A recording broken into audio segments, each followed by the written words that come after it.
بسم الله الرحمن الرحیم.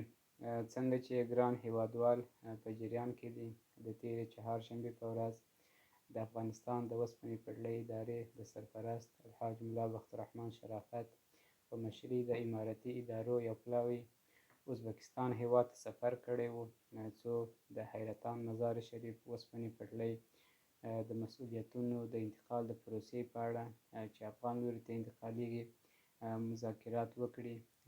د مذاکراتو په پایله کې د یو تفاهم لیک نهایي او لاسلیک کړي.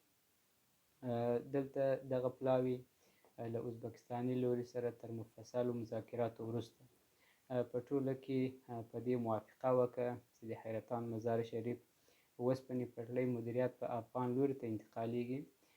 په ټوله کې په دې باندې موافقه وشوه. البته د یوې قرارداد د یو تفاهم لیک د مسودې جوړولو لپاره د دواړو لورو لخوا تخنیکي کمیټې ټاکل شوې دي او دغه تخنیکي کمیټې به انشاءالله ژر تر ژره د قرارداد یوه مسوده چمتو کوي.